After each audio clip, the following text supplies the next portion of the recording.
جی ہاں، السلام علیکم. آپ سب کو خوش آمدید. بہار رمضان کا جو حاصل اصول ہوتا ہے وہ آپ جانتے ہیں، علماء کرام کا جب ساتھ ہوتا ہے.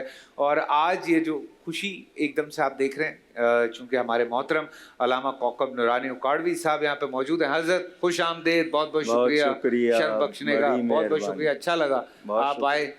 بڑی مشکل سے وقت ملتا ہے کوکب صاحب سے سیریسلی، لیکن اچھا لگا کہ حضرت تشریف لائیں. علامہ کمیل موسوی صاحب یہاں پہ موجود ہیں.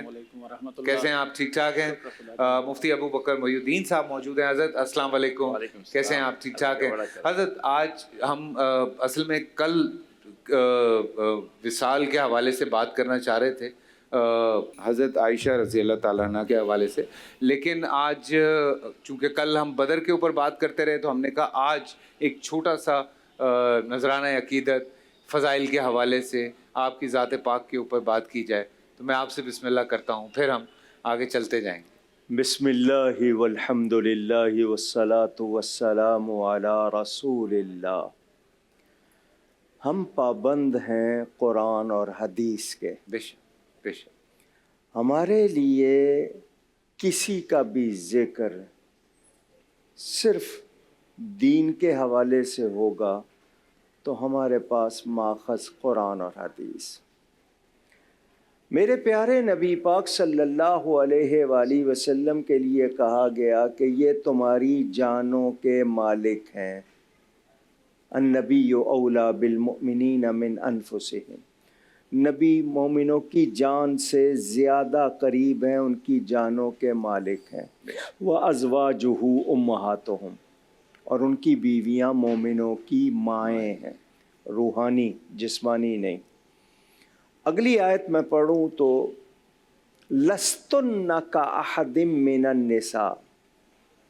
شروع میں کیا الفاظ ہے؟ یا نساء النبی، اے نبی کی عورتوں، تم دوسری عورتوں کی طرح نہیں، کوئی عورت تمہاری طرح نہیں. قرآن کی میں نے کہا نا بنیاد. اب اس کے بعد حدیث آتی ہے، ایک نہیں سینکڑوں ہیں. ہمارے ہاں ام المومنین کا لقب دیا جاتا ہے ان ازواج مطہرات کو، اور مطہرات اس لیے کہتے ہیں کہ وہ پاک ہیں. اللہ اکبر. یہ ذہن میں رہے، گندگی آپ کے ذہن میں ہو سکتی ہے، ان ہستیوں میں نہیں. اللہ اکبر. کوئی کسی کے لیے نبی کی بیٹی کے لیے خطا کہے تو خطا اس کے دماغ میں ہے، نبی کی بیٹی میں نہیں ہے. ذہن میں رکھنا چاہیے.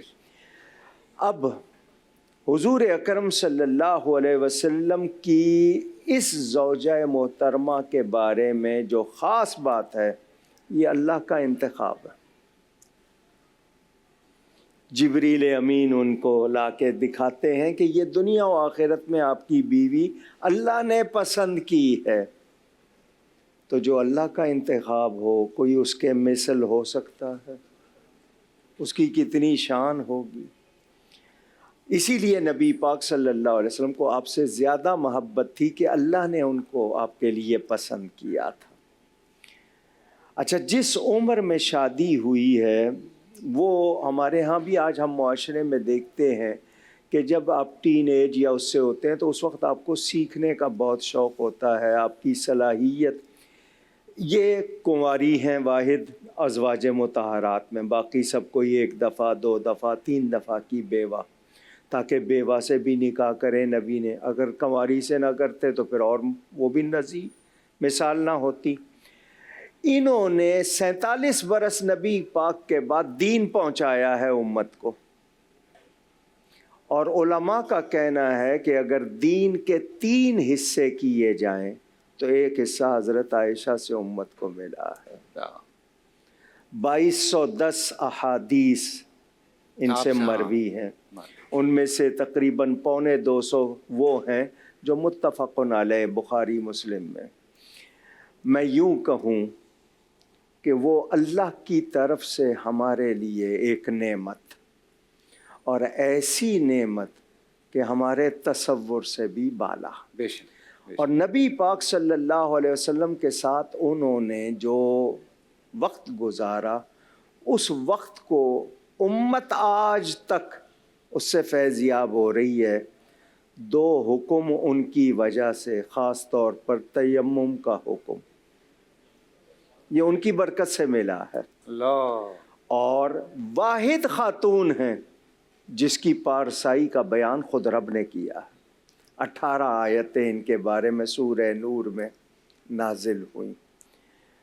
تو حضور صلی اللہ علیہ وسلم فرماتے ہیں جس طرح عرب میں سرید کو کھانوں پر فضیلت ہے، عائشہ کو تمام عورتوں پر فضیلت ہے. میرے نبی کی پیاری ہوں تو مجھے کیوں نہیں پیاری ہوں گی؟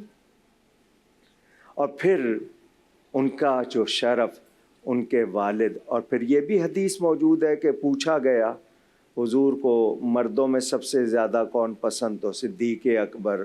عورتوں میں کون؟ تو حضرت عائشہ. ادھر پوچھا گیا، حضرت عائشہ سے پوچھا گیا تو آپ نے کہا کہ سیدہ فاطمہ اور سیدنا علی. تو ان میں آپس میں محبت تھی. آج لڑائی کرنے والوں کے پاس فالتو ٹائم ہے، ان کے پاس محبت تھی، وہ پیار کرتے تھے، وہ لڑتے نہیں تھے. تو آپ نے ان کی بارگاہ میں ہدیہ عقیدت پیش کرنے کا اہتمام کیا. اللہ آپ کی اس کاوش کو قبول فرمائے. آمین آمین. ان کو فضائل، انہوں نے خود بھی کہا کہ مجھے 10 خصوصیات حاصل ہیں، لیکن یہ کہ میں ہی سب بیان کر لوں گا تو شرکاء پھر رہ جائیں گے. ہاں میں اس لیے یہیں پر نہیں حضرت واپس آتے ہیں، ابھی تو ہمارے پاس وقت ہے تو گفتگو چلتی رہے گی. علامہ صاحب جب ہم بات کر رہے تھے تو ایک بات جو بڑی عام ہماری سمجھ میں آئی پڑھنے کے بعد بھی، کہ وہ وقت جس میں جہالت کا دور، تو عورتوں کے ساتھ جو سلوک رہا کرتا تھا وہ آپ سب کے سامنے ہے، آپ کے بھی سامنے ہے. اس میں ایک بڑا ریولوشن تھا، بیکاز حضور پاک کا یہ کہنا کہ اگر تم احادیث کو سمجھنا چاہتے ہو تو حمیرہ سے سمجھو. حضور پاک پیار سے لقب تھا. تو اس حوالے سے کافی تو علم کے حوالے سے ایک ہمارے اسلام آنے کے بعد بڑا ریولوشن آیا تھا کہ کم از کم عورتوں تک اسلام پہنچنا شروع ہوا تھا. اور آپ کی اگر ہم بات کرتے ہیں حضرت عائشہ کی، تو اس حوالے سے بھی بڑی ہمارے پاس روایتیں موجود ہیں کہ انہوں نے کس طرح سے کام کیا عورتوں کی تعلیم کے حوالے سے. میں چاہتا ہوں اس پہ تھوڑی سی بھی بات ہونی چاہیے. اعوذ باللہ من الشیطان اللعین الرجیم، بسم اللہ الرحمن الرحیم. سب سے پہلے تو میں جو حضرت عائشہ نے اہل بیت علیہ السلام کے بارے میں، خود مولا علی علیہ الصلوۃ والسلام کے بارے میں، جناب فاطمہ زہرا سلام اللہ علیہا کے بارے میں نبی کریم کے احادیث نقل کی ہیں، اس کی جانب اشارہ کروں گا. ایک موقع پر ارشاد فرماتی ہیں ذکر و علی عبادہ. اللہ کے حبیب نے ارشاد فرمایا علی کا ذکر بھی عبادت ہے. اس کو نقل کرنے والی حضرت عائشہ ہیں. اسی طرح سے ایک موقع پر نبی کریم کی اس حدیث کو نقل کیا کہ زینوا مجالسکم بذکر علی ابن ابی طالب. اپنی محافل کو مزین کرو علی ابن ابی طالب کے ذکر کے ذریعے سے. اس روایت کی راویہ بھی حضرت عائشہ ہیں. اور پھر جب ان سے سوال کیا گیا، جیسے قبلہ نے اشارہ بھی کیا اس طرف، کہ کون سب سے زیادہ شباہت میں، یعنی کس سے سب سے زیادہ نبی کریم محبت کرتے تھے، من کان احب الناس الی رسول اللہ صلی اللہ علیہ وآلہ وسلم. تو اس موقع پر ارشاد فرمایا کہ اما فی الرجال، کہ مردوں میں علی ہیں اور عورتوں میں حضرت فاطمہ سلام اللہ علیہا ہیں. اگر ہم روایات کو دیکھیں تو چونکہ میں فقہ جعفری کا یہاں پر نمائندگی کر رہا ہوں، تو ہمارے یہاں جو مسلم احادیث ہیں وہ یہ کہتی ہیں کہ 4 خواتین افضل ہیں جو جنت میں سب سے زیادہ بافضیلت ہیں، اور ان سے برتر کوئی نہیں ہے. اور یہ بہرحال متفق علیہ احادیث ہیں، جس میں پہلی جناب مریم سلام اللہ علیہا ہیں، اس کے بعد جناب آسیہ ہیں، پھر حضرت خدیجہ الکبریٰ سلام اللہ علیہا ہیں. ان کا مقام بہت زیادہ بافضیلت ہے. یعنی ایک موقع پر جب جناب عائشہ نے دیکھا کہ نبی کریم یاد کرتے ہیں ان کو، تو کہا کہ میں جوان ہوں، آپ انہیں یاد کرتے ہیں. تو فرمایا اس موقع پر مجھ پر ایمان لے کر آئی جب سب میرا انکار کر رہے تھے اور کافر ہوئے ہوئے تھے. اس وقت وہ مجھ پر ایمان لے کر آئے، میں کیوں ان سے محبت نہ کروں. اس وقت میری تصدیق کی جب سب مجھے جھٹلا رہے تھے اور تکذیب کر رہے تھے، کیوں میں اسے یاد نہ کروں. اللہ نے جناب خدیجہ سلام اللہ علیہا کو سلام پہنچایا. تو جناب خدیجہ سلام اللہ علیہا امہات مومنین میں سب سے زیادہ ہمارے نزدیک بافضیلت ہیں. اور پھر اس کے بعد یعنی تمام عالمین کی جو سردار ہیں خواتین کی، اور سیدہ النساء العالمین، یعنی تمام عالمین کی جو سردار ہیں خواتین کی وہ جناب حضرت فاطمہ زہرا سلام اللہ علیہ ہیں۔ تو جناب فاطمہ زہرا سلام اللہ علیہ سے بافضیلت شخصیت کوئی نہیں، اور خود جناب عائشہ سے ہمیں ملتا ہے کہ انہوں نے کہا کہ رسول کے نزدیک سب سے زیادہ محبوب اور شباہت میں بھی رسول اکرم صلی اللہ علیہ وآلہ وسلم سے اگر عورتوں میں دیکھا جائے تو خود جناب عائشہ سے ہے کہ سب سے زیادہ شباہت رکھنے والی جناب فاطمہ زہرا سلام اللہ علیہ ہے۔ پھر اگر ہم عالم اسلام میں عورت کے مقام کو دیکھیں، بس میں ایک مختصر سی بات عرض کروں کہ چند رشتے ہیں، مثلا جب بچی پیدا ہوتی ہے تو بیٹی ہوتی ہے، اس موقع پر اسلام نے وہ مقام عطا کیا کہ اس کو رحمت قرار دیا، بیٹے کو نعمت قرار دیا لیکن بیٹی کے لیے رحمت سے سوال نہیں ہوگا۔ تو یہ، اور پھر جب وہ شوہر کے گھر جاتی ہے تو وہاں پر اس کی جو ذمہ داری ہے وہ شوہر کے اوپر رکھی گئی اور اسے برابر کے حقوق دیے گئے۔ اور پھر جب ماں بنتی ہے تو کہا کہ ماں کے قدموں تلے پروردگار نے جنت کو رکھا ہے، اور کہا کہ سب سے زیادہ والدین میں کس کے ساتھ نیکی کروں، تو 4 مرتبہ اللہ کے حبیب نے ارشاد فرمایا کہ ماں کے ساتھ۔ تو یہ عالم اسلام کے اندر خواتین کو حقوق دیے گئے جو زمانے جاہلیت میں نہیں تھے، اور اس طرح سے اللہ کے حبیب نے خواتین کا جو مقام ہے، یہاں تک کہ ارشاد فرمایا کہ میرے نزدیک عورتیں یعنی جو محبوب ترین چیزوں میں سے ان میں سے ایک خواتین ہیں، یعنی یہ محبت کرنے والی چیز ہے کہ المرأۃ ریحانہ، مولا کائنات نے فرمایا کہ عورت پھول کی مانند ہے، لہذا اس سے ایک محبت کے ساتھ اور شفقت کے ساتھ پیش آنا چاہیے۔ سبحان اللہ۔ چھوٹا سا بریک لیتے ہیں، بریک سے واپس آتے ہیں، کنٹینیو کرتے ہیں، مفتی صاحب کی طرف آگے بڑھیں گے۔ جی ہاں، السلام علیکم، ایک دفعہ پھر آپ سب کو خوش آمدید بہار رمضان میں۔ علماء کرام یہاں پہ موجود، اور آج ام المومنین حضرت عائشہ رضی اللہ تعالیٰ عنہ کے حوالے سے بس چند گفتگو ہم کر سکتے ہیں۔ باتیں تو بہت ساری ہیں، جاننے کے لیے بھی بہت کچھ ہے، اور وہ تعلق جو آپ کا ہمارے پیارے نبی صلی اللہ علیہ وسلم کے ساتھ رہا، وہ وقت، وہ تمام چیزیں، وہ ہنسنا ہنسانا، تو وہ تمام کچھ ایسے معمولات تھے زندگی کے جس میں ان پریشانیوں میں بھی آپ کے چہرے پہ اگر مسکراہٹ بکھیری تو وہ آپ نے بکھیری۔ تو میں چاہتا ہوں کچھ ایسے لمحے اگر آپ کو یاد آئیں تو وہ آپ بالکل شیئر کریں، فضائل کے اوپر ضرور بات ہونی چاہیے۔ بسم اللہ الرحمن الرحیم۔ مجھ سے بیشتر علامہ صاحب نے واقعی بڑی جامعیت کے ساتھ ہدیہ تبریک پیش کر دیا، اور اس میں مزید کوئی اضافہ کرنا مشکل ہے۔ بس میں اتنا عرض کروں گا کہ یہ سب شخصیات، حضرت ختیجہ رضی اللہ تعالیٰ عنہ ہو، حضرت فاطمہ زہرا رضی اللہ تعالیٰ عنہ ہو، حضرت عائشہ رضی اللہ تعالیٰ عنہ، یہ نبی کریم صلی اللہ علیہ وسلم کی انتہائی قریبی شخصیات ہیں، اور ہمارے لیے انتہائی محترم ترین شخصیات ہیں۔ اس میں باقی افضلیت فضیلت کا یہ معاملہ ہمارے لیے نہیں ہے۔ ہو سکتا ہے کہ کسی جو بیٹی کا مقام ہے وہ اہلیہ نہیں لے سکتی، اور جو اہلیہ میں حضرت ختیجہ کا مقام ہے، جس وقت میں اللہ تعالیٰ نے وہ ساتھ دیا، جو آزمائش کا وقت تھا، جو پریشانیوں کا وقت تھا، اس میں یقیناً حضرت ختیجہ ہی جیسی شخصیات وہ کردار ادا کر سکتی ہے۔ مرد جو ہوتا ہے وہ گھر سے اسے ایک طاقت ملتی ہے اور حالات بدلتے ہیں، تو وہ جو مکی زندگی کے حالات تھے وہاں جو صاحبان تھا وہ حضرت ختیجہ رضی اللہ تعالیٰ عنہ کا، اور انہوں نے ہر لمحے حضور صلی اللہ علیہ وسلم کی اتنا ساتھ دیا کہ آپ کا تصور ہے گھر سے جو انہیں قوت ملی۔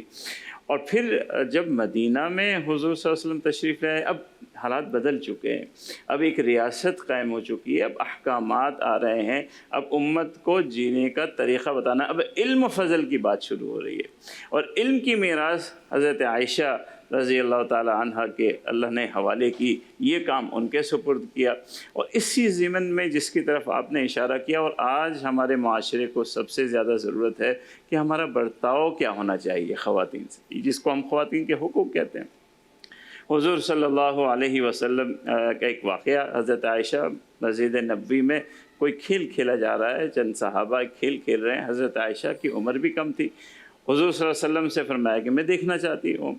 اب وہاں ٹاٹ لگے ہوتے تھے، وہ ہٹے تو بے پردگی ہو، تو پردے کے لیے حضور صلی اللہ علیہ وسلم کو سامنے کھڑا کر کے ان کی اوٹ سے دیکھ رہی ہیں۔ اب آپ یہ مزاج دیکھیے کہ حضور صلی اللہ علیہ وسلم وہاں دیکھنا نہیں چاہتے، مگر وہ اس لیے کھڑے ہیں کہ حضرت عائشہ کا پردہ ہو جائے، اور وہ اس کھیل کو دیکھنا چاہتی ہیں۔ کچھ وقت ٹھہرا تو حضور صلی اللہ علیہ وسلم نے فرمایا حسبک کی عائشہ، بس ہو گیا، اب بس کر دیں؟ کہا نہیں، آپ ٹھہرے رہیے، مجھے اور دیکھنا ہے۔ حضور پھر ٹھہرے ہوئے ہیں، پھر فرمایا حسبکی یا عائشہ۔ تو یہ خیرکم خیرکم لأہلہ کی تعبیر ہے کہ آپ نے گھر میں کیسے رہنا ہے۔ آج تو ہم کہتے ہیں نا کہ گھر میں مرد داخل ہو تو بچے اس کمرے میں دبک جائیں، بیگم اس کمرے میں دبک جائے کہ بھائی کوئی اللہ رحم کرے کون آ گیا ہے۔ یہ کہتے ہیں ہمارے بعض قبائل میں یا بعض لوگوں کے یہاں خیال ہے کہ مرد کی شان ہے، یہ شان نہیں ہے۔ ایک مومن کی شان وہ ہے جو حضور صلی اللہ علیہ وسلم کا اپنے گھر میں معاملہ تھا، اور وہ کیسا معاملہ تھا؟ سفر میں حضور صلی اللہ علیہ وسلم حضرت عائشہ کے ساتھ دوڑ لگایا کرتے تھے کہ کون جیتے گا۔ آج تو ہم میں سے شاید کوئی بھی اس طرح سے گھبراتا ہے کرنے سے، اور مولوی بھی، لیکن حضور کی سنت دوڑ والی بات بھی تو ہے۔ وہی تو میں کہہ رہا ہوں، وہی تو میں کہہ رہا ہوں۔ اور پھر حضور صلی اللہ علیہ وسلم کا جو گھر میں ماحول تھا، اور جو بچی اپنی حضرت فاطمہ کے ساتھ ماحول تھا، کہ دیکھیے نا حضرت فاطمہ کے لیے حضور صلی اللہ علیہ وسلم کھڑے ہو جایا کرتے تھے ان کے استقبال کے لیے، اور انہیں بوسہ دیا کرتے تھے۔ آج کون سا والد ہے جو اس سنت کو پورا کرتا ہے؟ تو یہ چیزیں ہمیں اپنے معاشرے میں حضور کے معاشرے سے لے کر کے رائج کرنی چاہیے۔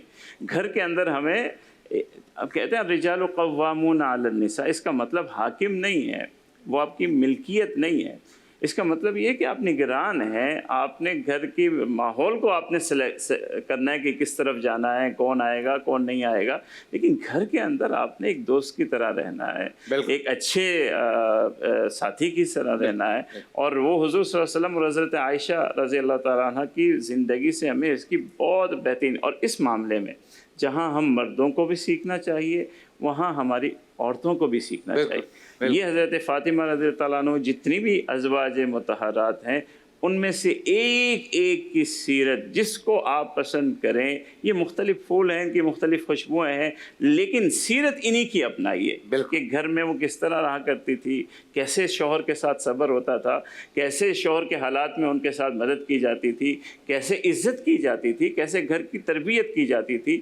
یہی شخصیات سے ہماری خواتین بھی سیکھیں اور آگے بڑھیں۔ یہ آج کا پیغام ہمارا ہونا چاہیے۔ بالکل بالکل حضرت، ایک جو بحث جب بھی بات ہوتی ہے، I don't want to talk about it, لیکن چونکہ کوکب صاحب موجود ہیں تو یہ سوال میں اس لیے رکھ رہا ہوں، عمر کے حوالے سے بہت بحث ہوتی ہے کہ حضرت عائشہ جو ہیں وہ انڈر ایج تھیں، اس حوالے سے لوگوں نے، آپ کو پتہ ہے یہ اس پہ باتیں کی گئیں، سوال اٹھائے گئے، مذاق بھی بنایا گیا، نعوذ باللہ نعوذ باللہ، اللہ پاک غرق کرے ان لوگوں کو۔ لیکن جو ہمارے نبی کے بارے میں اس طرح کی بات کریں، لیکن یہ بات کیوں کلیئر نہیں ہو رہی ہے؟ کہاں ایسا لکھا ہوا ہے؟ I really want to know. Faisal صاحب، آپ پاکستان کے باشندے ہیں، کبھی آپ کو انٹیریئر سندھ، اندرون سندھ جانے کا اتفاق، یا اندرون پنجاب یا اندرون بلوچستان؟ سب گیا ہوں سر، بہت گیا ہوں۔ آج بھی آپ وہاں جائیں گے، آپ کو بہت کم سن بچیاں مائیں ملیں گی۔ بالکل، پانی کا اثر، ماحول کا اثر، ہڈیوں کے حوالے سے سائنس مانتی ہے۔ اگر بالفرض جو روایت ہے وہ درست بھی مانی جائے، 6 اور 9 کی جو بتائی گئی ہے، شرعی اعتراض کیا ہے؟ شرعی اعتراض بتایا جائے کیا ہے؟ باقی آپ کے ذہن کے اعتراض آپ کے پیدا کرتا ہے، ان کے آپ ذمہ دار ہیں۔ ہم تو دیکھیں نا، مجھے بتائیں، عورتوں اور مردوں کے لطیفے کبھی بند ہوں گے؟ تفریح ہو رہی ہے نا۔ بلکہ آپ ہیرو کی اسپیلنگ کریں ذرا، ہیرو کی، ہیرو کی HERO، HER صرف رکھیں، اگلا او نہ پڑھیں تو کیا ہوگا؟ عورت کا ذکر آ گیا نا، ہر، اور او کو 0 بنا دیں کہ ہر کے بغیر 0۔ ہم تو یہاں تک بات کر لیتے ہیں۔ عورت کو اہمیت کے وجود زن سے ہے تصویر کائنات میں، مگر رسول پاک صلی اللہ علیہ وآلہ وسلم کی طرف سے اگر بالفرض، حالانکہ علماء نے بہت لکھا ہے کہ جی اس میں وہ اتنی عمر نہیں ہے جو بیان ہوئی ہے، وہ اشارہ ہے، اس کو 16 بھی لکھا گیا، اس کو 18 بھی لکھا گیا، بالفرض وہی ہو 6 اور 9، شرعی اعتراض کیا ہے؟ ایک مثال ملنی ہے امت کو، ایک پیغام جانا ہے، بچیوں کی شادی میں دیر نہ کرو، قابل ہو جائیں، بالغ ہو جائیں، دیر نہ کرو ورنہ کتنی خرابیاں آتی ہیں. وہ بھی ایک پیغام جانا تھا. اب یہ آج اعتراض کے دور میں نا اصل میں اس بات کو شاید عقل تسلیم نہیں کر پا رہی، اور یہ بات میں نہیں صرف شادی کے لیے تسلیم نہیں کر رہی، باقی کسی ہاں چیز. یہ دیکھیں، میں یہی کہنا چاہ رہا ہوں کہ یہ اگر آپ امریکہ کی طرف بھی جائیں یا بہت ساری جو یورپین کنٹریز ہیں، یہ کوئی 1900 کے سٹارٹ میں یا مڈ میں جا کے کہیں یہ چینج ہوا ہی رواج. ادروائز وہاں پہ بھی 14-15 سال کی عمر میں بچیوں کی شادی کر دی جاتی تھی. اس کتنی آپ پرسنٹیج ابھی بھی سن لیں، 9 سال کی کتنی مائیں وہاں ملیں گی آپ کو. حضرت لیکن اسکول کی وہ بچیاں حالات ملیں. کچھ اور ہیں. نہیں حالات صرف کچھ اور- شادی کے لیکن- لیے لیکن اعتراض جو- ہے نا. لیکن ہاں جو ایک سچی بات صرف ہے شادی کے لیے اعتراض ہے نا ان کو، باقی اعتراض کیوں نہیں ہے؟ حضرت یہی تو ہے کہ اگر اس وقت ہم بات کرتے ہیں کوئی دوسری شادی پہ تو لوگوں کو اعتراض ہوتا ہے، لیکن اگر اس کے 6-7 سین چل رہے ہیں تو لوگ بڑا پراؤڈلی کہتے ہیں کہ او مائی گاڈ یار، اس کا اس سے افیئر تھا، وہ ختم ہوا، اب اس سے شروع ہو گیا، اب اس سے ختم ہو گیا، اس سے شروع ہو گیا. ہاں تو ہم نے یہ آپ سمجھ جائیں نا کس طرف جا رہے ہیں. ہم نے قرآن حدیث کو چھوڑ کے، سیرت مصطفیٰ کو چھوڑ کے جب ابلیسیوں کی باتوں کو معیار بنائیں گے تو پھر یہی رزلٹ آئے گا. مجھے مشورہ لینا تھا قرآن حدیث سے، میں ابلیس سے کیوں لے رہا ہوں؟ ابلیس سے مراد وہ تمام لوگ جو شریعت و سنت کے خلاف ہمیں باتیں سکھائیں. بالکل شیطانی باتوں کو میں کہہ رہا ہوں. بالکل. آج معاشرے میں آپ کوئی قانون بنا دیں، آپ کوئی قانون بنا دیں، امریکہ بنا دے، رشیا بنا دے، چائنا، فرانس، یہ جو 5 بڑے کہلاتے ہیں یہ بنائیں، یا اس کے علاوہ بنا دیں، اس کے لیے ویٹو، آپ نہیں اس کے خلاف بول سکتے، ویٹو کر دیا جائے تو پتہ چلا کہ ان لوگوں کے نزدیک بھی کچھ معیار تو ہے نا. وہ اپنی طاقت کا معیار ہے. میں یہ کہنا چاہتا ہوں کہ آپ اپنی طاقت، اپنی سمجھ، جس کو ناقص کہہ سکتے ہیں، جس میں غلطی ہو سکتی ہے، اس کے لیے تو آپ سننے کو تیار نہیں، اور جہاں اللہ تعالیٰ اور اس کے رسول کی تائید ہے وہاں آپ اعتراض کر رہے ہیں. اصل میں آج کے دور میں جب اویئرنیس آئی ہے، میں معذرت چاہ رہا ہوں، لیکن ایک جو باڈی لیکن ٹرانسفارمیشن اس میں میں ہوتا ایک ہے بات بچی کروں، کا. علماء نے اس پر بہت بحث کر کے یہ جو احادیث ہیں اس حوالے سے کہ کیا ایج ہونی چاہیے بچی کی شادی کے لیے. جی بالغ ہونا شرط ہے. ویسے یہ کہ کم سن کی بھی ولی کر سکتا ہے، گود میں کر سکتا ہے، وہ دودھ پیتی ولی کر سکتا ہے. پوچھ لیں علماء سے. نکاح کی بات ہو رہی، رخصتی نہیں. رخصتی کی بات، نکاح کی شادی وہ کر سکتا رخصت ہے. ایک الگ چیز ہے اور نکاح الگ چیز ہے. نکاح ہو تو سکتا ہے اگر وہ بڑی ہوئی تو بڑی ہونے کے بعد اگر وہ نہیں قبول کرتی ہے، انکار کر دیں. انکار کر سکتا اچھا یہ حق ہے اسلام. بالکل ہے. جی. بغیر لڑکی کی اجازت کے باپ تو کیا، بادشاہ اسلام بھی اس پہ زبردستی نہیں کر سکتا. چلیں اسی بات پہ بریک لیتے ہیں، بریک سے واپس آ کے کنٹینیو کرتے ہیں. جی السلام علیکم، اور ایک دفعہ پھر خوش آمدید. باتوں کا سلسلہ چل پڑا تھا تو ہم نے کہا چلیں کچھ سوال، چونکہ کئی جگہ پہ مس گائیڈنس کے تھرو بچوں کو یا ینگسٹرز کو گھمایا جاتا ہے، اور عام فہم جس طرح باتیں کی جاتی ہیں، غلط بیانی کی جاتی ہے، اور اتنی غلط باتیں کئی جگہ کوٹ ہوئی ہوئی ہوتی ہیں کہ بچے بھی ڈسٹرب ہوئے ہیں، مطلب ایسی باتیں ہوتی ہیں. حضرت میں یہ سازش ہے. بالکل. دیکھیں دنیا میں کتنے مذاہب ہیں، کوئی نہیں کر رہا، لیکن مسلمانوں کے نبی اور خاص طور پر دین پر لوگوں کی نظر میں نبی کی حیثیت کو کم کرنا یا ان کی محبت کو مٹانا، ہاں کہ روح محمد اس کے بدن سے نکال دو، وہ سازشیں ہو رہی ہیں. ہمارے پاس سیرت کی کتابیں بھی ہیں، تاریخ بھی ہے. حضرت اسماء ان کی بہن ہے، بالکل. محمد بن ابو بکر ان کے بھائی ہیں، عبد الرحمن بن ابو بکر. علماء نے اس کی تحقیق کر کے کہ کتنا فرق ہے عمر میں، تو پتہ چلا کہ وہ جو 6 ہے وہ اصل میں 16 تھا، اور وہ جو 9 ہے وہ 19 تھا، تو وہ 1 کا عدد، یہ بھی تحقیق سامنے آئی. لیکن اس کے باوجود میرے نبی صلی اللہ علیہ وسلم بھرپور جوانی، 25 سال کی عمر سے لے کے 50 سال تک سیدہ خدیجۃ الکبریٰ کے ساتھ گزارتے ہیں، ہنسی خوشی، اولادیں بھی انہی سے ہیں، کوئی شکایت نہیں ہے. وہ خود کہتے ہیں مجھے عورتوں کی ضرورت نہیں. یہ جو کہا کہ عورتیں پسند ہیں، کیا مطلب لوگ ان سے نفرت نہ کریں. بالکل یہ ایک وہ تعلیم جو سچویشن تھی پہلے، جی بالکل کہ بچیوں عورت کو جلا دیا کھلونا نہ جاتا تھا بناؤ، جس اس طرح. کو پاؤں کی جوتی نہ بالکل، بناؤ، اس کو وہ مراد ہے. رسول پاک صلی اللہ علیہ وآلہ وسلم نے یہ جو نکاح فرمائے ہیں، آپ کو پتہ ہے کوئی 1 مرتبہ، کوئی 2 مرتبہ، کوئی 3 مرتبہ کی بیوہ ہے. ان کے خاندانوں کو اسلام سے قریب کرنے کے لیے اس کی کتنی مصلحتیں ہیں اور کتنی حکمتیں ہیں اس میں، وہ آج سب ہمارے سامنے ہیں. بالکل تو ہمیں اعتراض تو کوئی ہے نہیں. باقی کوئی اور کرتا ہے تو ہندوؤں کے ہاں کریشن اور ان کی کتنی عورتیں تھیں، کنہیا کی 800 سے 1000 وہ بیان کرتے، ان میں عمروں کی بات بتاتے ہیں. اس کے علاوہ اگر یہودی بات کریں تو حضرت سلیمان اور حضرت داؤد علیہ السلام کی باتیں موجود ہیں. یہ اعتراض کے لیے نہیں، صرف جواب کے لیے کہ وہ اگر زیادہ عورتیں ہیں تو ان کے پاس بھی ہے. صرف میرے نبی پر اعتراض کیوں؟ تعدد ازواج کا یا کسی اور حوالے سے نہ عیسائی کر سکتے ہیں، نہ یہودی کر سکتے ہیں، نہ ہندو کر سکتے ہیں.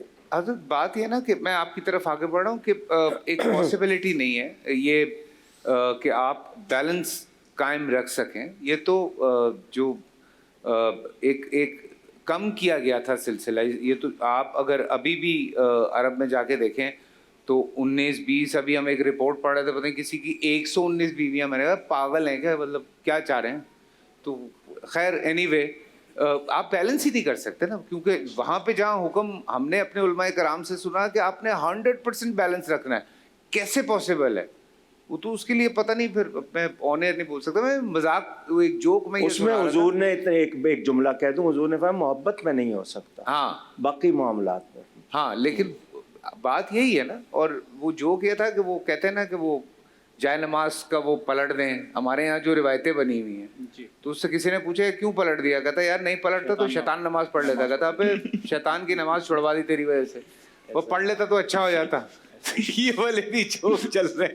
تو آپ لوگوں میں یہ جو ایج کا فیکٹر ہے وہ تقریباً عمر کا جو ہے وہ دیکھیں، نکاح کا جو عرض کیا، نکاح ہو سکتا ہے ٹھیک ہے، لیکن رخصتی کا جو حکم ہے وہ اس وقت ہے کہ جب اس میں وہ صلاحیت ہو جائے کہ وہ رخصت ہو سکتا ہے. سمجھ بوجھ کی، بالکل کہ وہ ہاں کرے یا نہ کرے. ہاں یعنی یہ جو عقد ہے اگر اس کے سن بلوغ سے پہلے پڑھ دیا جاتا ہے تو یہ عقد فضولی ہوتا ہے. ہمارے فضولی بالکل اردو والا نہیں ہے. فضولی کا مطلب یہ ہے کہ اجازت پر موقوف ہوتا ہے، کہ لڑکی اگر بعد میں بالغ ہونے کے بعد اجازت دے دے گی تو فبیہا، اور اگر اجازت نہیں دے گی تو وہ وہاں فسخ ہو جائے گا، یعنی ختم ہو جائے گا، وہاں آگے بات نہیں بڑھے گی. ٹھیک ہے. تو یہ تو بہرحال مثلا بعض جگہ ایسی پرابلم آتی ہے، آپ نے دیکھا ہوگا. یہ مسئلہ اگر اس کو اس اینگل سے دیکھا جائے تو زیادہ مناسب ہو جائے گا کہ جیسے ایک چھوٹی بچی ہے اور گھر کے اندر اسے آپ نے رکھنا ہے، لیکن چونکہ نامحرم ہے وہ، صحیح ہے، تو اس میں ایک محرمیت کے عنوان سے ایک عقد آپ